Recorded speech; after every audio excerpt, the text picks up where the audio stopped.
Ora, vamos então analisar a primeira questão. A primeira questão que foi colocada pela professora Isabel Chagas é o que é um e-portfólio. Vou dividir a resposta à questão numa série de partes, aí 3 ou 4. A primeira é a metodologia. Quando me surge uma questão destas, eu tipicamente vou aos dicionários.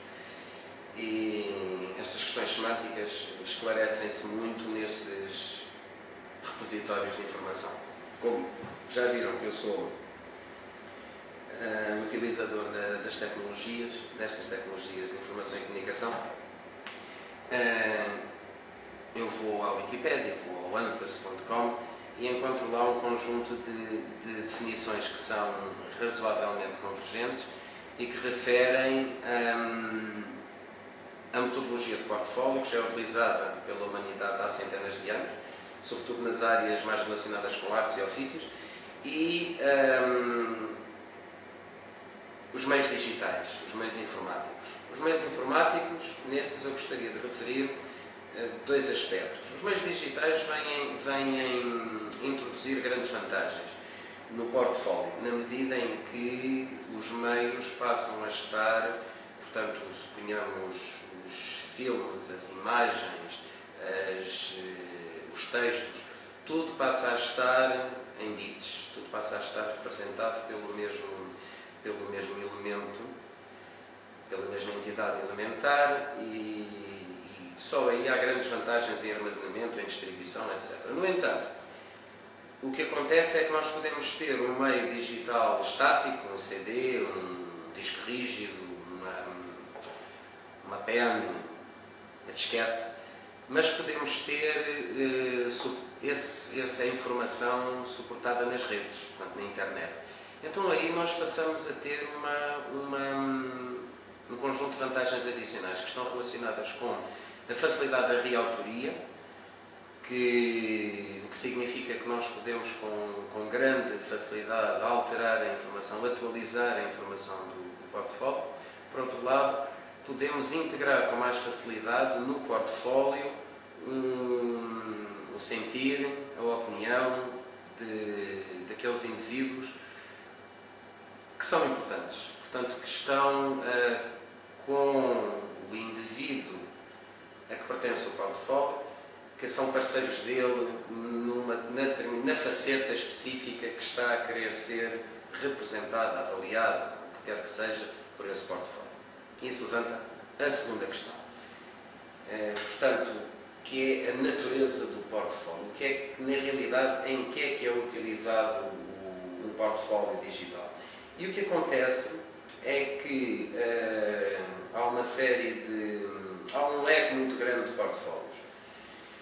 Os portfólios são utilizados hoje em dia, os portfólios digitais também são utilizados hoje em dia num leque muito grande de contextos, adequando-se às especificidades desses contextos. Portanto, nós podemos ter centenas de tipos de e-portfólios. Naturalmente, essa diversidade é muito difícil de se lidar com ela e eu sinto-me mais à vontade com classificações mais grosseiras, que uma delas, por exemplo, é apresentada por Ellen Barrett, que é um nome perfeitamente incontornável do estudo dos portfólios eletrónicos, e outra, e que também é citada pelo Electronic Portfolio Project da Regis University, e que é uma classificação que conta apenas com 3 tipos de portfólios. Um portfólio de desenvolvimento, um portfólio de avaliação e um portfólio de mostra, showcase. E depois, referem os portfólios híbridos. Ora, o portfólio de desenvolvimento é um portfólio tipicamente centrado no indivíduo. Ou seja, pressupõe que o indivíduo tem um plano de desenvolvimento, à partida, ou que daquele conjunto de evidências evidências em formato eletrónico, podem ser textos, podem ser filmes, fotografias, vídeos, o que quer que seja, áudios, e-mails, teses, livros, sei lá. Esse conjunto de evidências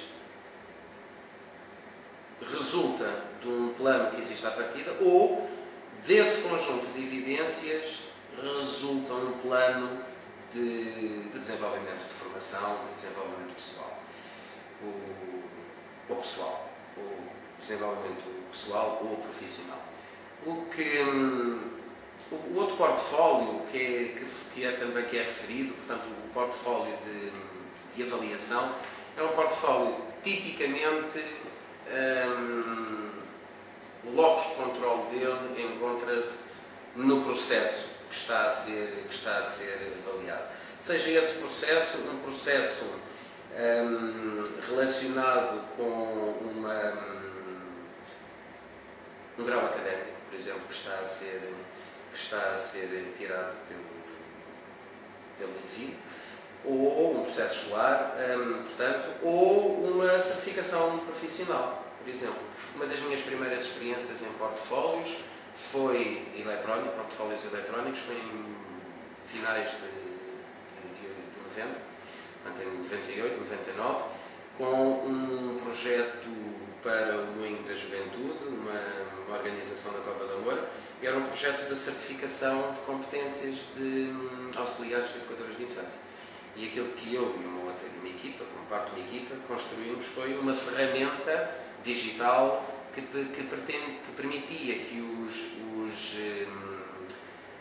os indivíduos, a maior parte eram mulheres, conseguissem estabelecer uma ponte entre o conjunto de evidências que elas possuíam e os padrões que existem, os perfis de competências que elas pretendiam mostrar que estavam atingidos, que possuíam essas competências.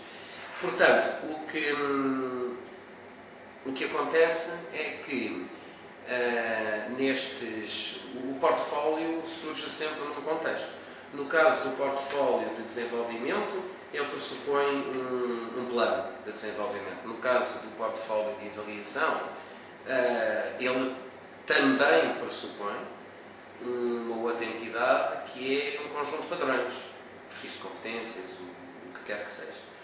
Portanto, é relativamente a esse referencial é que a avaliação pode ser feita. Existem outros portfólios, no caso dos portfólios de showcase, de mostra, são aqueles que são muito utilizados pelos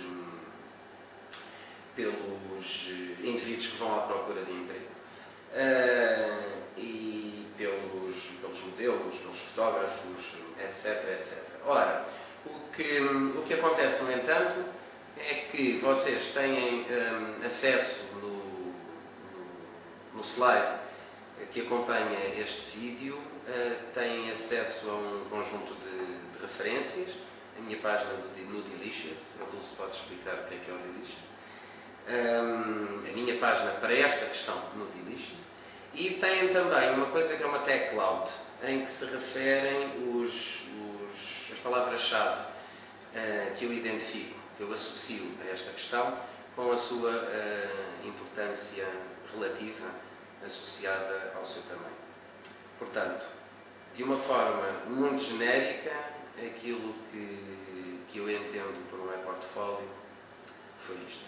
Agora gostaria que vocês também discutissem uns com os outros e que depois, de alguma forma, me pudesse ser feita chegar a opinião, o resultado da discussão que certamente vão ter.